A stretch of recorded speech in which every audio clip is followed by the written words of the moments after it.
1 Coríntios, capítulo número 8. Nesta madrugada, Deus me leva a meditar nesta palavra. Amém? A palavra do Senhor diz lá em 1 Coríntios, capítulo número 8, que a comida sacrificada a ídolos nada tem a ver na contaminação do corpo para aqueles que são fortes. Mas para os que são fracos, segundo a sua consciência, essa comida, ela traz um mal. Mas não é o que contamina o corpo aquilo que entra pela boca. Mas o que contamina o corpo é aquilo que sai da boca de um homem. E nós vamos ver isso também em 1 Coríntios, capítulo de número 14. Então, a comida sacrificada a ídolos para os que são fortes, você dando graças a Deus, aquela comida vai matar a sua fome, mas ao mesmo tempo não vai te fazer mal. Porque dando graças a Deus, automaticamente aquela comida ela fica pura, espiritualmente falando, pelo poder da palavra. Então, 1 Coríntios capítulo 14 e 1 Coríntios capítulo número 8 fala sobre a comida sacrificada a ídolos. Agora, se do meu lado, eu estando com fome, vem em uma casa, em uma residência, uma comida que eu sei que aquela pessoa pratica a feitiçaria, a macumbaria, a bruxaria, o espiritismo, e ele consagrou aquela comida a ídolos, e do meu lado tem um irmão que é fraco, mesmo com fome, critica aquela pessoa, eu evito comer essa comida não por mim, mas pelo irmão que é fraco, para não enfraquecer mais ainda a fé dele. Por falta de discernimento, eu fico com fome. Por falta de discernimento dele, eu fico com fome. Para não prejudicar a fé do irmão que é fraca. Mas, se eu estiver só, eu dou graças a Deus, como da comida, e ali eu sacio a minha fome. Porque não é a comida que contamina o corpo, e sim o que sai da boca de um homem. Eu lembro de uma vez que eu fui convidado para ir na casa de uma pessoa, uma família todinha que era espírita. Ora, se eles estão no espiritismo, segundo a fé deles, não sou eu crítico.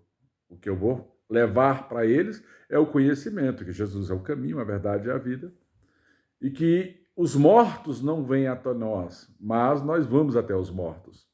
Satanás é enganador, ele se disfarça em anjo de luz, ele conhece toda a hierarquia familiar de uma pessoa, ele pode muito bem se travestir, porque travestir significa ser o que não é, de outra natureza espiritual para simplesmente fazer aparições como pai, irmão, irmãs, a pessoas. Isso é o espiritismo. O salmista Davi, ele simplesmente falou assim: eu vou até meu filho, mas ele não pode vir até mim. Então, Satanás ele usa deste argumento, se traveste de anjo de luz, de uma pessoa conhecida, de um morto, de um ente querido, e aparece às pessoas. E aí vem o espiritismo, que é necromancia, invocação a mortos, né? Deixe que os mortos enterrem seus mortos. Se eu vou nesse ambiente, ora, eu sou sal desta terra. E se o sal perder o gosto, para nada mais serve. Eu sou luz para este mundo. E se a luz, mesmo em cima de uma mesa ou de um pedestal, não iluminar na escuridão, para que serve essa luz? Então, quando eu vou na casa dessas pessoas, eu não vou lá para criticá-los, mas eu vou lá para levar boas novas. E se eu sou convidado para comer, no meu particular, eu dou graças a Deus pela comida e como normalmente na casa de quem quer que seja. Porque o alimento, ele serve para o meu corpo e ele me coloca de pé. A consagração que eles fazem para isso ou para aquilo, simplesmente é destruída e desfeita pelo poder da palavra. Senhor, eu te dou graças pelo esse alimento.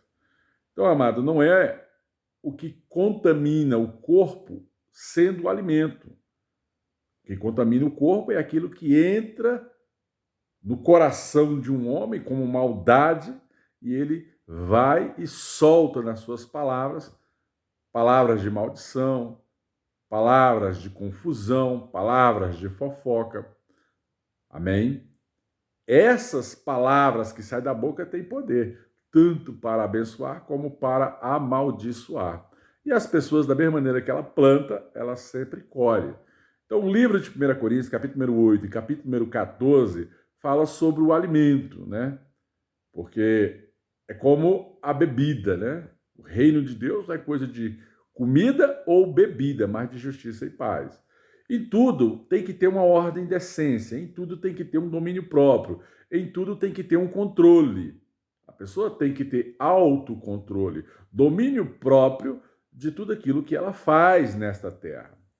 O homem ele tem que ter consciência, a mulher tem que ter essa consciência cristã para não sair desvairados pelo mundo fazendo o que quer.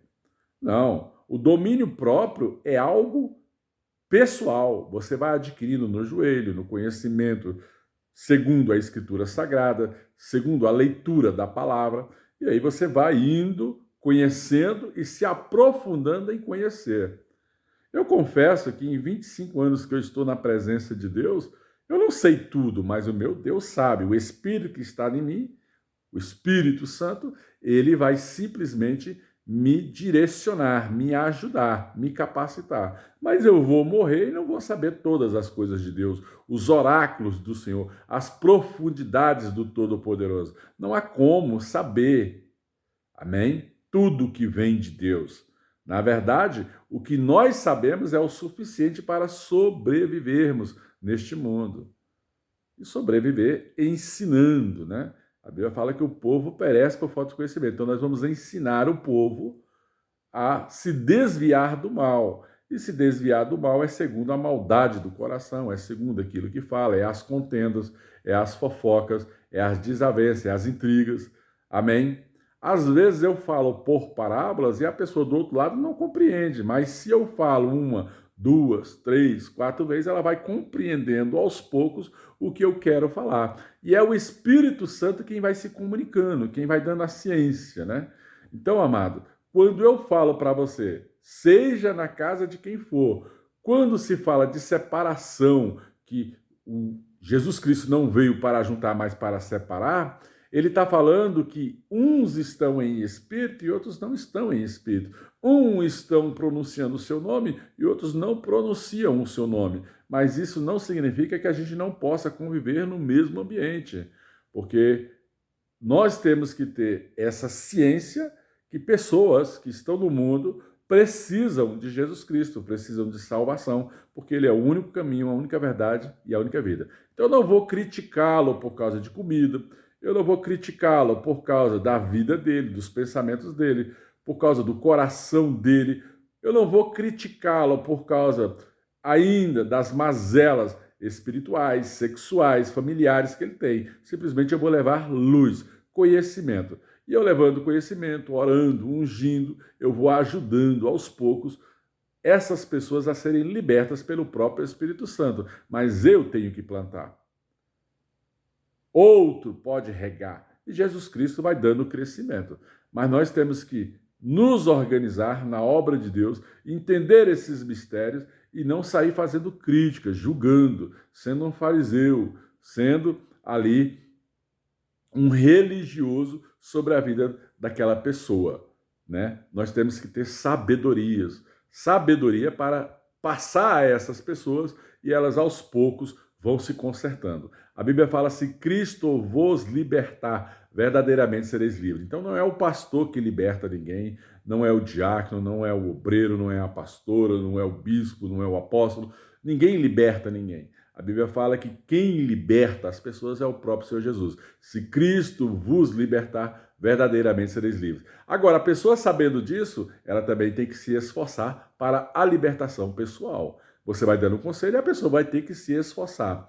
Eu confesso que até hoje eu tenho algumas mazelas, até hoje eu penso algumas coisas, mas eu venho melhorando ao longo dos anos, ao longo de 25 anos, eu venho melhorando cada vez mais, procurando ser íntegro, procurando ser reto, temente ao Senhor, mas ainda há desejos do meu coração, o meu velho homem, a minha velha criatura, ele tenta sempre sobressair sobre a minha natureza espiritual. Mas a minha natureza espiritual, todo santo dia briga contra a minha natureza carnal e todo santo dia há uma contenda entre o meu homem interior contra aquilo que é exterior, contra aquilo que eu quero fazer todo dia. E o Espírito Santo vai me guiando e eu vou me livrando do raiar do sol à noite. Então eu vou moldando a minha natureza segundo a minha consciência espiritual. Por isso que é chamado de culto racional. Você tem que raciocinar antes de errar. Tem pessoas que gostam de errar para depois tentar raciocinar. E não é assim que funciona. Então tudo tem que ter a ciência de Deus. Tudo tem que ter o próprio Deus pelo meio e tudo tem que ser orado. Você tem que apresentar a Deus quem é você, o que você faz, o que você pensa, o que você quer, aonde você quer chegar, pedir ajuda, porque a Bíblia fala que ele é o ajudador. Entenda essas coisas e você vai prosperando e a sua natureza vai moldando cada vez mais para se aperfeiçoar no Espírito Santo, para se achegar diante de Deus. Então você vai aperfeiçoando a sua natureza espiritual e vai chegar o dia que você será chamado de íntegro, reto, temente a Deus, se desviando do mal. Aleluia! O negócio é perseverar. Graça e paz, que Deus te abençoe e que Deus te guarde. Compartilhe esse conhecimento, compartilhe esse entendimento. Amém? Se inscreva no canal, ative as notificações para que você entenda cada vez mais quem é o teu pai, o que o teu pai pensa ao teu respeito. Amém? Porque quem tem a mente de Cristo pensa como Cristo pensa. Se eu tenho o Espírito Santo, eu passo a pensar os pensamentos do meu pai. Aleluia! Entenda esses mistérios.